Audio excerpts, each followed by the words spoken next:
Welcome to our channel. So, we will discuss COI Module 5. Last module we discuss Module 5 mainly topics.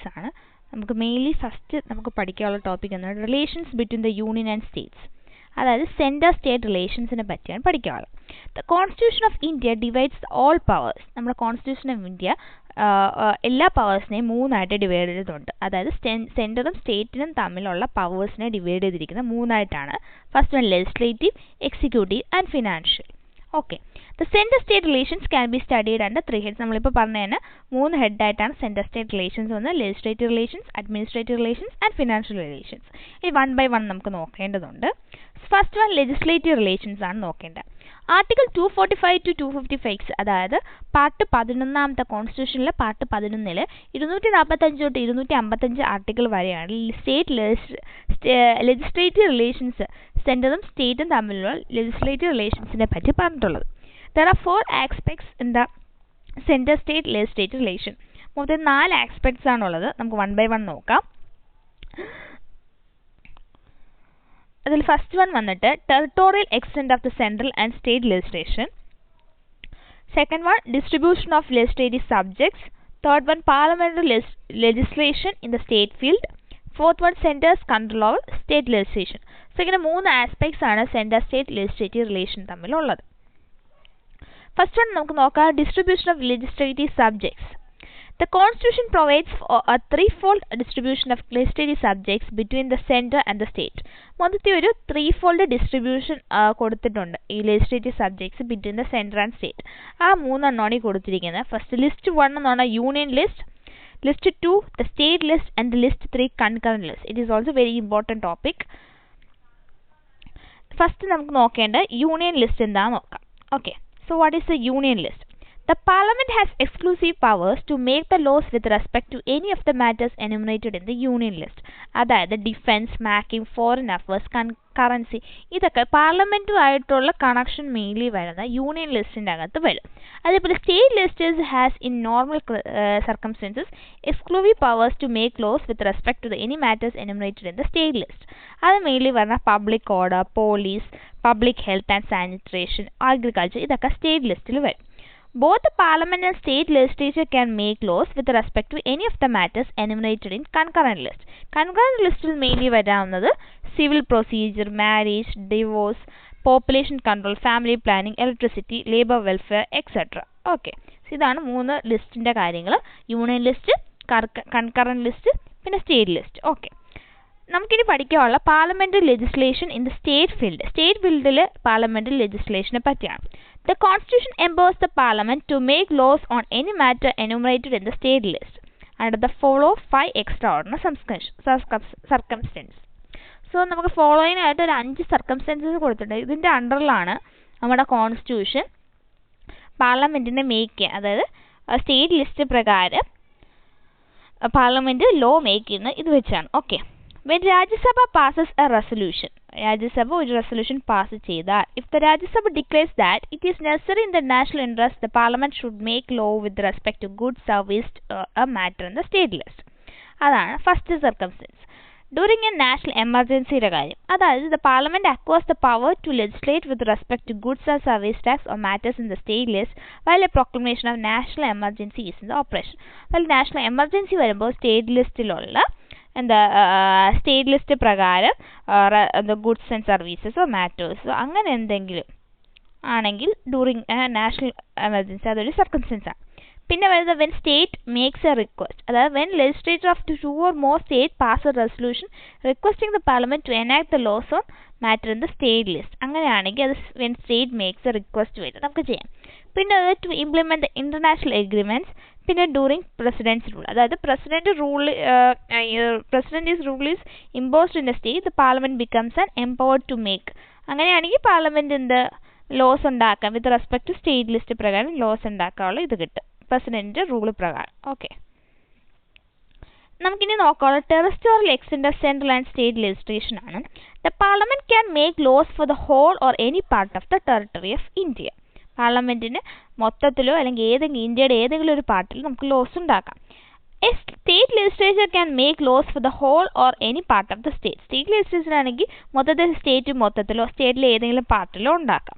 The laws made by a state legislature are not applicable outside the state. ആ state ലെജിസ്ലേച്ചറിൽ ഉണ്ടാക്കുന്ന laws സ്റ്റേറ്റിനുള്ളിൽ മാത്രമേ applicable ആയിട്ടുള്ളൂ. Outside the state it's not applicable. The parliament alone can make extraterritorial legislature. Thus the laws of the parliament are also applicable to the Indian citizens and their property in any part of the world. അതായത് പാർലമെന്റിൽ extra territorial legislation make ചെയ്യാൻ പറ്റിയാൽ ആ ഇപ്പോൾ parliamentary loss ഒക്കെ Indian സിറ്റിസൺസിനെല്ലാം applicable ആയിരിക്കും. ഇനി പഠിക്കാനുള്ള centres control over state legislation ആണ്. The governor can reserve certain types of bills passed by the state legislature for the consideration of the president. അതായത് ഗവർണറിന് ചില ടൈപ്പ് ഓഫ് ബിൽസ് പാസ് ചെയ്യാൻ പറ്റും under state legislature. The bills on certain matters enumerated in the state list can be introduced in the state legislature only with the previous sanction of president. President's previous സാങ്ഷനോട് കൂടി അങ്ങനെ ഒരു bill എന്തെങ്കിലും certain മാറ്റേഴ്സിനെ പറ്റി state ലിസ്റ്റിൽ enumerated in the state list ആയി വന്നാൽ can be introduced in state ലെജിസ്ലേച്ചറിൽ നമുക്കത് ഇൻട്രൊഡ്യൂസ് ചെയ്യാൻ പറ്റും. For example, the bill imposing restrictions on the freedom of trade and commerce. The center can direct the states to reserve money bills and other financial bills passed by the state legislature for the president's consideration during a financial emergency. Administrative relations. Article 256 to 263 in Part 11 of the Constitution deal with the administrative relation between the central and state. So, ഇനി നമ്മൾ പഠിക്കാൻ പോകുന്ന സ്റ്റേറ്റും സെൻട്രലും തമ്മിലുള്ള administrative relation ആണ്. Distribution of executive powers നെ പറ്റി നോക്കാം. The executive power of the center extends to the whole India. To the matters on which the parliament has exclusive power of legislation, that is the subjects enumerated in the union list ആണ് ഉദ്ദേശിക്കുന്നത്, or to the exercise of rights, authority and jurisdiction conferred on it by a treaty or agreement. Obligation of states and center. The state has to ensure compliance with the laws made by the parliament and any existing law which apply in the state. പിന്നെ നമുക്ക് പഠിക്കാനുള്ള important centre's direction to states, അത് just ഒന്ന് വായിച്ച് നോക്കിയാൽ മതി. പിന്നെ ലാസ്റ്റായിട്ട് നമ്മുടെ റിലേഷനാണ് ഫിനാൻഷ്യൽ റിലേഷൻസ്.